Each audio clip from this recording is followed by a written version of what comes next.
தமிழ் சொந்தங்களுக்கு வணக்கம். முதலமைச்சர் விஜய் அவர்கள் ஒரு நல்லாட்சி கொடுக்கணும் அப்படின்னு நினைக்கிறார். அவர் மட்டும் நினைச்சா போதுமா? ஆனால் அவரோட அமைச்சர்கள் தவறு பண்றாங்க, அதற்கான ஆடியோ எங்க கிட்ட இருக்கு அப்படின்னு அண்ணாமலை அவர்கள் ஒரு எச்சரிக்கை கொடுத்திருக்காரு.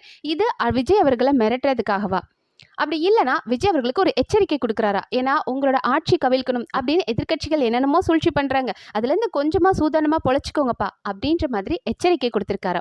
பட் எப்படி இருந்தாலும் நாங்க ஒரு சமுதாய அழுக்கெல்லாம் சரி பண்ணிட்டு இருக்கிறோம், அடுத்ததா அரசியல் அழுக்க சரி பண்ண போறோம் அப்படின்ற மாதிரி நம்மளோட அண்ணாமலை அவர்களோட சப்போர்ட்டர்ஸ்க்கு நம்ம சீக்கிரமா களத்துல இறங்கி அந்த அதிரடி அரசியல்வாதியை பார்க்க போறோம் அப்படின்ற மாதிரி ஒரு புது உத்வேகம் கொடுத்திருக்காரு. அப்படிப்பட்ட அவரோட சென்னை ஸ்பீச் அதை பத்தி தான் இன்னைக்கு வீடியோல பார்க்க போறோம். நேற்றைய தினம் பார்த்தோம் அப்படின்னா அண்ணாமலை அவர்கள் சென்னையில இருக்க ராஜரத்னம் ஸ்டேடியம்ல பார்த்தோம் அப்படின்னா ஒரு மாசான ஸ்பீச் கொடுத்தாரு. பட் அவருக்கு கிடைச்ச அந்த வரவேற்பு இருக்கு இல்லையா, அவ்வளோ சூப்பரா இருந்தது. அவர் ஒரு அப்படியே அவரை சுத்தி அத்தனை பேர் மாதிரி மொய்க்கிறாங்க. அந்த மனுஷன் உள்ள வரவே, அந்த கிரௌடுக்குள்ள இருந்து வர்றதே அவ்வளோ கஷ்டப்படு, எந்த இடத்துலயும் முகம் சுளிக்காம, எந்த இடத்துலயும் அந்த புன்னகை மாறாம. ஏன்னா அவருக்கு தெரியுது இது எல்லாமே மக்களோட அன்பு, இது சாதாரணமா காசு கொடுத்து வந்த கூட்டம் கிடையாது. இல்லைன்னா கவர்ச்சி, திரை கவர்ச்சியை பார்த்து ஒரு ஹீரோ ஹீரோயின் நம்ம வந்து ஸ்டேஜ்ல பார்த்த ஒரு மனுஷன்பா, இவரை தொட்டு பார்க்கணும்ப்பா, அவர் சிரிச்சா கியூட்டா இருக்கும்பா அப்படி பார்க்க வந்த கூட்டம் கிடையாது. உண்மையான ஒரு அரசியல்வாதி, நம்மளோட தேசப்பற்றும் சரி நம்மளோட நாட்டு பற்றும் இருக்கிற ஒரு நல்ல குடிமகன், நாளைக்கு இவர் தலைவனா வரணும் அப்படின்றதுக்காக மக்கள் அவ்வளோ ஒரு ஆரவாரமா அவரை பார்த்த விதம், அந்த கூட்டம் அலை மோதின அந்த கூட்டம் இருக்கு இல்லையா, அந்த அவர் உள்ள வரும்போது ஒரு சத்தம் இருந்த இல்லையா, மாசா அந்த ஒரு ஸ்டேஜே அதிர்ற அளவுக்கு ஒரு பெரிய சத்தம் இருந்தது. அது அண்ணாமலை அவர்கள் ரொம்ப அழகா சொன்னாரு. இந்த ஒரு படத்துல வந்து நம்மளோட ரஜினி சாரும் கவுண்டமணி சாரும் வருவாங்க, முதல் பரிசு தங்க மோதிரம் செயின் அப்படின்னு போது இந்த கூலிங் கிளாஸ் எல்லாம் உடஞ்சு அந்த கூட்டத்துக்குள்ள நசுங்கி வருவாங்களே, அந்த மாதிரி வந்த. ஆனா எனக்கு ரொம்ப சந்தோஷமா இருக்கு, நீங்க தான் எனக்கு அந்த தங்க செயின் தங்க மோதிரம்ன்ற அளவுக்கு உங்களோட இந்த அன்பு தான் எனக்கு முக்கியம் அப்படின்னு சொன்னாரு. அண்ணா உங்களுக்காக நாங்க இன்னும் என்னென்னமோ கொடுக்க தயாரா இருக்கிறோம், இதை விட ஒரு பெரிய அன்பு உங்களோட தகுதிக்கும் உங்களோட திறமைக்கும் உங்களோட நல்ல குணத்துக்கும் கண்டிப்பா கிடைக்கும். ஓகே, அவர் மேல வைக்கிற ஒரு பெரிய விமர்சனம் என்ன அப்படின்னா, அவர் எங்கெங்க அரசியல் பேசுறாரு, அவர் ஒரு என்ஜிஓ வச்சுட்டு அவர் பாட்டுக்கு அமைதியா போயிட்டு இருக்காரு, அண்ணாமலைக்கு என்ன ஆச்சு அப்படின்னு கேட்குறாங்களே. அதற்கு தான் அவர் சொல்றாரு, அது நம்மளோட இயக்கத்தை சார்ந்தவங்களும் கேட்குறவங்க இருக்காங்க, எதிர்கட்சியில இருக்கிறவங்களும் அண்ணாமலை என்னதாங்க ஆனாரு அப்படின்னு கேட்குறாங்க இல்லையா. ஆனால் இன்னைக்கு என்னங்க அரசியல் நடந்துட்டு இருக்கு, ஆளும் கட்சி எதிர்கட்சியை குறை சொல்லுவாங்க, எதிர்கட்சி ஆளும் கட்சியை குறை சொல்லுவாங்க. இதை விட்டு அவங்க வேற என்னங்க அரசியல் பண்ணியிருக்காங்க? ஏன்னா இவ்வளோ ஆண்டு காலங்கள் நம்ம இதை தான் பார்த்துட்டு இருப்போம். எதிர்கட்சியா இருக்கும்போது ஆளுங்கட்சியை குறை சொல்லுவாங்க, ஐயோ இந்த திட்டத்தை அவன் தான் கொண்டு வந்தான், இந்த திட்டத்தை இதை பண்ணிட்டான் அப்படின்னு சொல்லி குறை சொல்றதை பார்ப்போம். அதுவே அவன் ஆளுங்கட்சியா வரும்போது அவனுக்கு கார்பரேட் கிட்ட இருந்து பணம் வாங்கி நம்மளோட வளங்களை விற்கிறத பார்த்திருப்போம். ஸோ எப்போதுமே ஒரு குறை சொல்ற ஆட்சியை மட்டும் தான் பார்த்திருக்கோம். அப்படி ஒருத்தருக்கு ஒருத்தர் மாத்தி மாத்தி அடிச்சுக்கணும், குறை சொல்லணும் அப்படின்னா அதற்கு எதுக்குங்க அண்ணாமலை வேணும், அதற்கு எதுக்குங்க நான் சட்டசபைக்கு போகணும், ஆனால் நான் ஒரு கிளீன் பொலிட்டிக்ஸ் பண்ண வந்திருக்கேன் அப்படின்றார். ஸோ இதன் மூலியமாவே அவர் ரொம்ப ஒரு விஷயத்த மக்கள் கிட்ட அழகா கன்வே பண்றாரு. நீங்க பார்த்து இவ்வளோ நாள் பழகின ஒரு புளிச்சு போன அரசியல்வாதி நான் கிடையாது, இவனை குறை சொல்லி தான் நான் மேல தெரியணும், சொல்லிதான் நான் நல்லவனா காட்டணும், அப்படி ஒரு அரசியல் எனக்கு வேண்டாம். உங்களுக்கு மக்களுக்கு தேவையான, மக்கள் நிம்மதியா வாழ்றதுக்கான அரசியல் பண்ற ஒரு அரசியல்வாதினா அப்படின்றத ரொம்ப அழகா அவர் கன்வே பண்றாரு. ஏன்னா இன்னைக்கு விஜய் அவர்களோட ஆட்சி வந்துருச்சு, அண்ணாமலை ஒண்ணுமே பேச மாட்டாரு, விஜயை பார்த்து பயந்துட்டாரா, ஜென்சியை பார்த்து பயந்துட்டாரா அப்படின்லாம் கேள்வி கேட்கறாங்களே. அதற்கு அவர் ரொம்ப அழகா சொல்லியிருக்காரு. இன்னைக்கு இருக்கிற அந்த எம்எல்ஏக்கள் 108 பேர்ல 101 பேர் புதுசா சட்டசபைக்கு வந்திருக்காங்க.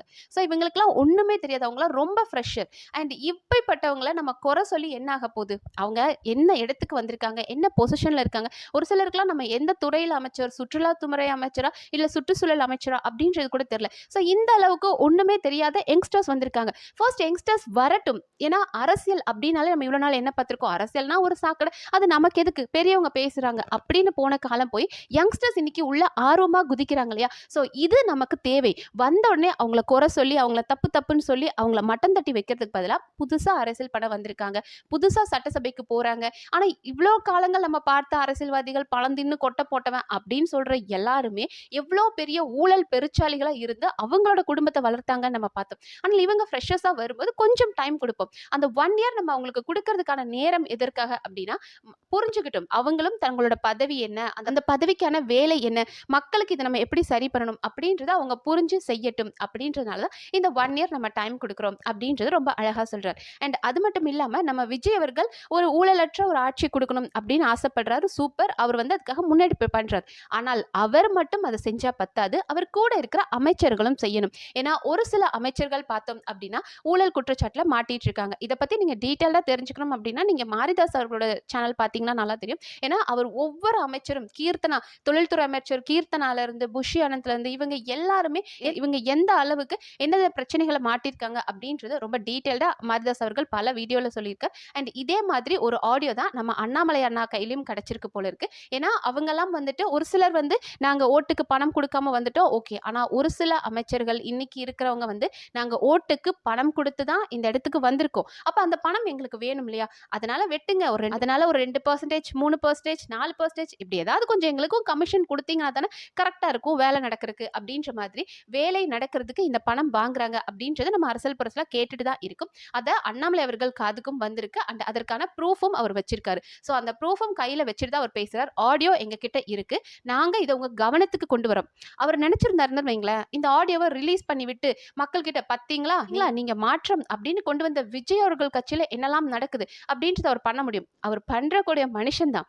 ஏன்னா நம்ம யாரும் இன்னும் டிஎம்கேவோட ஃபைல்ஸை மறந்திருக்க மாட்டோம் அப்படின்னு நினைக்கிறேன். ஏன்னா டிஎம்கே ஃபைல்ஸ் அப்படின்றது மூலியமா அண்ணாமலை அவர்கள் ரிலீஸ் பண்ணதுல அப்படியே டிஎம்கே ஆட்டம் கண்டு போய் சுக்கா உடஞ்சிச்சு அந்த டைம். இப்பவும் அவங்களால ரெக்கவர் ஆக முடியல. அண்ணாமலை அப்படின்னாலே அவங்களுக்குள்ள ஒரு பயம் இருக்கும். ஐயோ இந்த ஆள் ஏதாவது வார் ஹவுஸ்ன்னு வார் ரூம்னு யாரையும் பிடிச்சி வச்சு ஏதோ ஆடியோ லீக் பண்ணி நம்மளை பஞ்சாயத்துல மாட்டி விட்டுருவார் அப்படின்ற பயம் இருக்கும். அந்த அளவுக்கு டிஎம்கே ஃபைல்ஸ்ல அவ்வளோ சூப்பரா வேலை செஞ்சிருக்காரு. அவரோட டீம் அந்த அளவுக்கு எஃபோர்ட் போட்டு எல்லாத்தையுமே பார்த்து கண்டுபிடிச்சு வச்சிருப்பாங்க. அண்ட் இப்பவும் ஆடியோ இருக்கு. நினைச்சா அவங்க அதை ரிலீஸ் பண்ணலாம். பட் வேண்டாம். எதுக்கு தெரியுமா? இது வந்து விஜய் அவர்களுக்கு பயந்துகிட்டோ இல்லைன்னா ஜென்சிக்காக பயந்துகிட்டோ கிடையாது. இது எதற்கு தெரியுமா? அந்த மக்களுக்காக. விஜய் அவர்கள் ஒரு பெரும்பான்மை வாங்க முடியல, தனி பெரும்பான்மை வாங்க முடியல அப்படின்னாலும் ஆட்சி மாற்றம் ஒரு 50-60 ஆண்டு காலகம் நினைச்சு ஒரு ஆட்சி மாற்றம் நடந்திருக்கு. அப்போ அந்த மக்கள் என்ன நினைச்சிட்டு இருந்திருக்காங்க? எனக்கு டிஎம்கேவும் வேண்டாம், ஏடிஎம்கேவும் வேண்டாம், எனக்கு ஆட்சி மாற்றம் வேணும் அப்படின்னு மக்கள் உங்களை நம்பி கொண்டு வந்திருக்காங்க இல்லையா? அந்த மக்களுக்கு மரியாதை கொடுத்துதான் சார் நீங்க தெரிஞ்சுக்கோங்க, சிஎம் சார், விஜய் சார் தெரிஞ்சுக்கோங்க, நீங்க நல்லவரா இருந்தா பத்தாது, உங்க கூட இருக்கிறவங்களையும் நல்லவங்களா பாத்துக்கோங்க. இப்படி எல்லாம் தப்புகள் பண்றாங்க, பிரச்சனைகள் இருக்கு, உங்க காதுக்கு நாங்க கொண்டு வந்துட்டோம். இப்போ இதை நாங்க சொல்றோம், உங்க கவனத்துக்கு கொண்டு வந்துட்டோம், இதை பார்த்து சரி பண்ணுங்க. சரி பண்ணல அப்படின்னா 1 வருஷத்துக்கு அப்புறம் பிரச்சனை பண்ற முதல் ஆள் நாங்களா தான் இருப்போம் அப்படின்ற மாதிரி அவங்களுக்கு ஒரு கிரேஸ் பீரியடும் கொடுத்திருக்காரு. ஏன்னா ஒரு சில அமைச்சர்கள் நினைச்சிட்டு இருப்பாங்க, ஓகே நம்ம பண்ணிடலாம், நம்ம மாட்ட மாட்டோம், தளபதி விஜய் இருக்காரு, அவரோட முகத்துக்காக மக்கள் முட்டாள்தனமா ஓட்டு போட்டுருவாங்க. அந்த கதைலாம் இனிமேல் நடக்காது. மக்கள் ஓட்டு போட்டாங்க தான், விஜய்ன்ற ஒரு நபருக்காக தான் உங்களுக்குலாம் ஓட்டு போட்டாங்க. ஆனால் அந்த விஜய்ன்ற நபர் நல்லது பண்ணுவாரு, டிஎம்கேவும் சரி ஏடிஎம்கேவும் சரி இத்தனை வருஷங்கள் எங்களை முட்டாளாக்கிட்டு இருந்தாங்க, நீங்க வந்து நல்லது செய்வீங்க அப்படின்ற நம்பிக்கையில ஓட்டு போட்டிருக்காங்க. அந்த நம்பிக்கையை காப்பாத்திக்கோங்க. அப்படி இல்லைன்னா நாங்க விஸ்வரூபம் எடுப்போம், 1 வருஷத்துக்கு அப்புறம் நான் எங்களோட ஆட்டம் வேற மாதிரி இருக்கும் அப்படின்ற மாதிரி ஒரு ஓப்பனான ஸ்டேட்மெண்ட் கொடுத்திருக்காரு. ஒரு செம்மையான வார்னிங் கொடுத்திருக்காரு. கண்டிப்பா முதலமைச்சர் விஜய் அவர்களோட கவனத்திற்கு போய் அது யார் என்ன பிரச்சனை அப்படின்றத அவர் தயவு கூர்ந்து பார்த்தா நல்லா இருக்கும். ஏன்னா ஒரு தலைவன் மட்டும் சரியா இருந்தா பத்தாது, அவருக்கு கீழே வர தொண்டர்களும் சரியா இருக்கணும், இல்ல நம்ம தலைமையும் சரியா இருக்கணும். இப்போ நம்மளோட அண்ணாமலை அவர்களோட பிரச்சனையே அதுதான். அவர் பிஜேபியில இருக்கும்போது தமிழ்நாட்டு பிரச்சனையை கொண்டு போய் சொல்லும் போது இந்தியால இருந்து தமிழ்நாட்டை பார்க்குற பார்வை வேறையா இருக்கு, தமிழ்நாட்டுக்குள்ள இருந்து ஒரு தமிழன் அவரோட பிரச்சனையை பார்க்கறது வேறையா இருக்கு. ஸோ இப்படி வேற்று கருத்துக்கள் வந்தனால தான் அவர் வெளியே வந்தார். ஆனால் இப்பவும் எல்லாரும் என்ன சொல்றாங்க, அவர் வந்து அண்ணாமலை பிஜேபியோட பி டீம், அவர் சண்டையே போடாம வெளியே வந்துட்டாரே அப்படின்னு. ஏன்னா அண்ணாமலை அவர்கள் ஒரு நாகரிக அரசியலை கையில் எடுக்கணும் அப்படின்னு பாக்குறாரு.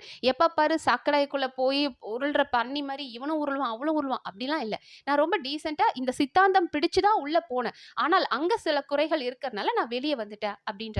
அண்ட் ஆனால் நம்ப மாட்டோம். பட் நாங்க அதையும் நம்ப மாட்டோம். என்னமோ அவர் காதுல சொன்னாரே, அமித்ஷா அவர்கள் அண்ணாமலை காதுல என்னமோ சொன்னாரே அப்படின்னு. பட் அதையும் இன்னைக்கு மனுஷன் ஓப்பனா போட்டு வச்சிட்டாங்க. ஏன்னா இது நமக்கு முன்னாடியே ரூமர் தெரிஞ்சதுதான். அண்ணாமலை அவர்களுக்கு ஒரு போஸ்டிங் தரோம், நீங்க டெல்லியிலே இருங்க, உங்களுக்கு வந்து ஒரு சிறப்பு பதவி தரோம் அப்படின்ற மாதிரி அண்ணாமலை அவர்களை விடக்கூடாது அப்படின்றதுல அமித்ஷா அவர்களும் மோடி அவர்களும் ரொம்ப ஸ்ட்ராங்கா இருந்தாங்க. பட் அது எனக்கு வேண்டாம். நான் களத்துல மக்களுக்காக பணியாற்ற வந்திருக்கேன். பணத்துக்காகவோ பதவிக்காகவோ வந்திருந்தா என்னைக்கோ அவர் வேற இடத்துக்கு போயிருந்திருக்கலாம். பணம் தான் முக்கியம், பதவி தான் முக்கியம் அப்படின்னா ஹையர் போஸ்டிங் தர, உங்களுக்கு பலம் ஆள் பலம் எல்லாமே இருக்கும், ஹையர் போஸ்டிங் தரும் அப்படின் போது அவர் ஏன் அதை உதறி தள்ளிட்டு போறாரு? அவருக்கு மக்கள் பணியாற்றணும். அவர் காவல்துறையில இருக்கும்போது அவர் கண்ணால பாக்குறாரு இவ்வளோ பிரச்சனைகள் நடக்குது. அப்ப எங்க இன்னும் நம்ம சரி பண்ணணும்? நான் இங்கேயே இருந்து இருந்துகிட்டு கிரிமினல்ஸை பிடிச்சிக்கிட்டே இருந்தா பத்தாது, சட்டத்தை சரி பண்ணணும், எனக்கு அந்த ஆளுமை வேணும் அப்படின்னா அரசியலுக்கு போகணும் அப்படின்னு அரசியலுக்கு வந்திருக்காரு. இதனால இங்க அரசியலும் வந்து என்னால செயல்பட முடியல, உனக்கு பணம் தரேன், பதவி தரேன், எங்க கூடவே இரு அப்படின்னா மட்டும் அவர் அடங்கிடுவாருன்னா அதெல்லாம் எனக்கு வேண்டாம். நான் மக்களுக்காக வந்திருக்கேன். இதிலே மக்கள் புரிஞ்சுக்க வேண்டாமா? அவர் நினைச்சிருந்தாருன்னா அவரை விடுறதுக்கு பிஜேபிக்கு மனசே இல்ல. அவரை ரொம்ப எப்படியாவது ஒரு பொசிஷன் கொடுத்து அவரை உட்கார வச்சிடணும்னு பார்த்தாங்க. பட் வேண்டாம், மக்களுக்காக களத்துல வந்து நிக்கிறார். இன்னைக்கும் அவரை பார்த்தா ரொம்ப கஷ்டமா இருக்கு. ஏன்னா அவர் முதல்ல எப்படி இருந்தார், ஏன்னா இன்னைக்கு அவரை பார்க்கும்போது அவரோட ஃபேஸ் அவ்வளோ டல்லா இருக்கு. பிசிக்கலி அந்த மனுஷன் ஸ்ட்ராங்கா இல்ல அப்படின்றது அவரை பார்த்தாலே தெரியுது. ஆனால் தன்னோட அந்த ஒரு எண்ணம் இருக்கு இல்லையா, என் மக்களுக்காக நான் நிக்கணும் நிக்கணும் அப்படின்றது, அதை பார்க்கும்போது அந்த ஒரு வெறி அவரோட கண்ணுல தெரியுது. எவ்வளவு களத்துல நின்று நான் போராடினாலும் என் மக்களுக்காக நிப்பேன் அப்படின்றது அவர் முகத்துல அந்த சோர்வு இருந்தாலும் அவர் உள்ளத்துல அந்த சோர்வு கிடையாது.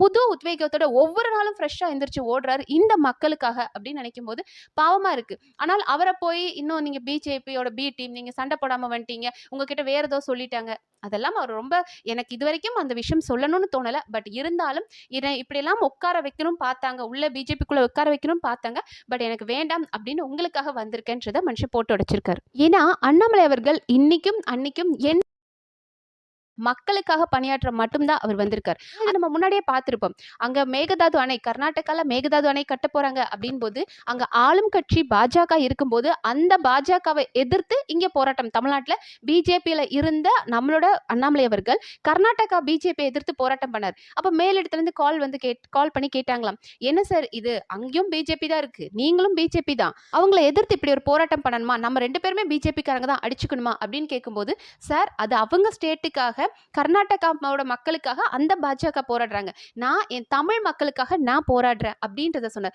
ஸோ என்னைக்குமே அவரோட பொறுத்த வரைக்கும் நான் இன்னைக்கு இந்த கட்சியில இருக்கேன், அதனால இந்த கட்சிக்கு பூம் பூம் ஆட்ட மாதிரி நான் மண்டையாட்டிட்டு போவேன் அப்படிலாம் கிடையாது. நான் மக்களுக்காக வந்திருக்கேன், மக்கள் பிரச்சனைக்காக, நான் இருந்த கட்சி தப்பு பண்ணாலும் நான் கேட்பேன் அப்படின்றத மக்கள் எப்ப புரிஞ்சுக்க போறாங்கன்னு தெரியல. அது ரொம்ப அழகா சொன்னார். அங்க தப்பு நடந்தாலும் நான் கேட்டிருக்கேன், அது பிஜேபியா இருந்தாலும் அவங்க மாநிலத்துக்காக போராடுறாங்க, நான் ஏன் மாநிலத்துக்காக போராடுறேன் அப்படின்னு இன்னைக்கு வரைக்கும் தமிழ் மக்களுக்காக களத்துல நின்று அவ்வளவு போராடிட்டு இருக்காரு. இப்பவும் அவர் என்ன சொல்றாரு அப்படின்னா, எனக்கு மோடிஜி மேல, அவர்கள் மேல ரொம்ப நம்பிக்கை இருக்கு, அவர் ஒரு ரொம்ப நேர்மையான மனிதர், கண்டிப்பா இந்த மேகதாது பிரச்சனை அப்படின்றத 2 முதலமைச்சர்களையும் கூப்பிட்டு வச்சு பேசி இதற்கு ஒரு நல்ல தீர்வு காண்பார் அப்படின்னு. நமக்கு நல்லாவே தெரியும் அண்ணாமலை அவர்களுக்கு மோடிஜி அவர்களோட சித்தாந்தம் பிடிச்சுதான் அவர் கூட போனாரு. ஏன்னா இப்பவும் சரி, நம்ம அந்த கட்சியை விட்டு வந்துட்டோன்னே அவங்களை குறை சொல்லணும், ஏன்னா தமிழ்நாட்டுல பிஜேபியை எதிர்த்தா நமக்கு ஒரு மாஸ் கிடைக்கும் அப்படின்ற மாதிரி இல்லாம இன்னைக்கும் எனக்கு மோடி அவர்கள் மேல ஒரு பெரிய நம்பிக்கை இருக்கு. அவர் கண்டிப்பா இந்த பிரச்சனையை, அவர் ஒரு நேர்மையான மனிதர், இந்த பிரச்சனைக்கு ஒரு சுமூகமான ஒரு வழி காட்டுவார் அப்படின்ற மாதிரி ரொம்ப அழகா இன்னைக்கும் மோடி அவர்களை விட்டு கொடுக்காம,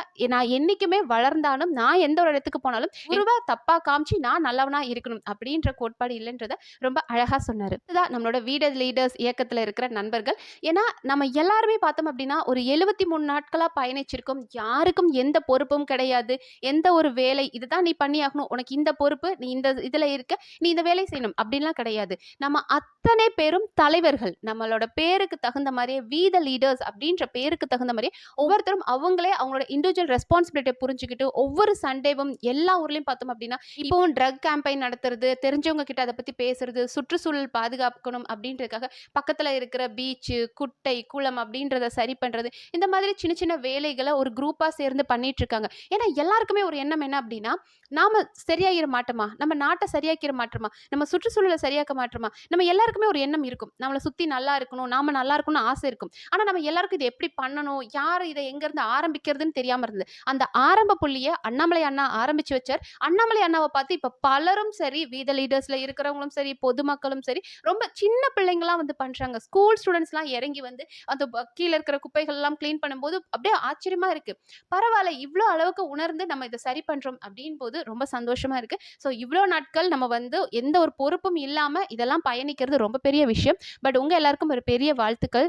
அண்ட் இந்த உழைப்புக்கான ஊதியம் அப்படின்றது வாக்கா நம்ம பார்க்கக்கூடாது, அது மக்கள் சிரிப்பா நம்ம பார்க்கணும் அப்படின்னு சொன்னாரு. ஏன்னா மக்கள் மகிழ்ச்சி அடைகிறாங்க இல்லையா, இப்போ ஒரு குரூப்பை நம்ம போய் ஒரு வேலையை பண்றோம், அப்ப அந்த ஏரியாக்காரங்க பார்த்துட்டு பரவாயில்லையே இந்த இயக்கத்துல இருந்து இதெல்லாம் பண்றீங்களா அப்படின்னு அவங்களோட அந்த ஒரு மன மகிழ்ச்சி இருக்கு இல்லையா, அதுவே நமக்கு போதும் அப்படின்னு சொன்னாரு. நான் சொன்ன மாதிரி அது நமக்கு போதுமான்னு கேட்டா போதும் தான். ஆனால் இந்த சிரிப்பும் இந்த மகிழ்ச்சியும் ஒரு நாள் வாக்கா மாறும். தமிழ்நாட்டு மக்கள் புரிஞ்சுக்குவாங்க. வெறும் வாய் சவடால் விட்டு நான் தமிழ்நாட்டை காப்பாற்ற போறேன் அப்படின்னு சொல்றவனும் இல்ல களத்துல முதல்ல நின்னு ஒரு தலைவனா வழிகாட்டி அந்த பேர் மக்களை வழிகாட்டி ஒரு நல்ல இடத்துக்கு தமிழ்நாட்டை கொண்டு போற தலைவனா அப்படின்றத மக்கள் சீக்கிரம் உணர்வாங்க. இன்னைக்கு சமுதாயத்துல இருக்க அழுக்க எடுக்கிறீங்க, நாளைக்கு அரசியல்ல இருக்கிற அழுக்க சரி பண்றதுக்கும் நீங்க தான் தேவை அப்படின்றத மக்கள் உணர்வாங்க. தமிழ்நாட்டுக்கு ஒரு தகுதியான முதலமைச்சர் வருவார். அது நம்ம அண்ணாமலை அவர்களா இருப்பார் அப்படின்ற நம்பிக்கை எனக்கு ரொம்ப நிறைய இருக்கு. அண்ட் நீங்க அதை பத்தி என்ன நினைக்கிறீங்கன்றத கமெண்ட் செக்ஷன்ல சொல்லுங்க. அண்ட் இந்த மாதிரியான வீடியோக்கள் தெரிஞ்சுக்க நம்ம சேனலை சப்ஸ்கிரைப் பண்ணி சப்போர்ட் பண்ணுங்க. நன்றி.